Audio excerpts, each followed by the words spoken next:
మన దేవుడు కష్ట సమయంలో, ఆపద సమయంలో మనకు అత్యంత సమీపంగా ఉంటాడు. ఆయన మనకి ఎప్పుడు అందుబాటులోనే ఉంటాడు. మనం ఆయన వైపు చూడాలని ఆయన ఎదురు చూస్తూ ఉన్నాడండి. ఎంతకాలం మీరు మనుషుల వైపు చూస్తారు? ఎంతకాలం వారి వైపు వీరి వైపు చూసి అవమానపరచబడతారు? ఎంతకాలం మనుషుల వైపు చూసి సిగ్గుపరచబడతారు? ఎంతకాలం మనుషుల వైపు చూసి చులకన చేయబడతారు? మనుషుల వైపు చూసినంతకాలం మనుషులను మనల్ని చిన్నచూపు చూస్తూనే ఉంటారు. వారు మనల్ని అసహించుకుంటారు. సహాయం చేయకపోగా వారి వైపు మనలను తిప్పుకుంటూ ఉంటారు. వారికి ఏదో డిమాండ్ ఉందని క్రియేట్ చేసుకుంటూ ఉంటారు. మనుషుల వైపు చూసిన ప్రతిసారి నీ సమయం వృధా అయ్యిద్ది, నీకు సహాయం దొరకదో.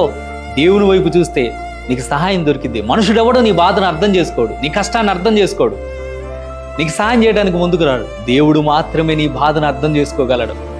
నీవు ఆయన తట్టు తిరిగిన ఎడల, ఆయన వాగ్దానాలను నమ్మి ఆయన ముందుకొచ్చి ప్రార్థించిన ఎడల దేవుని యొద్ద నుంచి గొప్ప సహాయాన్ని నీ జీవితంలో నువ్వు పొందుకోగలుగుతావు. నేను అలా నా జీవితంలో పొందుకున్నవి ఎన్నో ఉన్నాయి. నేను మానేసా మనుషుల వైపు చూడటం. కష్టం వచ్చినప్పుడు, సమస్య వచ్చినప్పుడు దేవుని దగ్గర తీవ్రంగా ఒక చిన్నపిల్లలాగా నేను ఏడుస్తా. గుండెలో బాదుకొని నేను ఏడుస్తా. నా కష్టం పోయేంత వరకు నేను ఏడుస్తా. నా దేవుడు నా వైపు చూసేంత వరకు నేను ఏడుస్తా.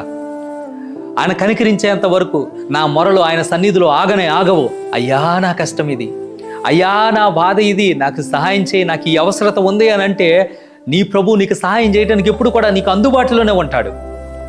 సాధారణంగా మనం ప్రభుత్వ అధికారులకి మనం అర్జీలు పెడతా ఉంటాం.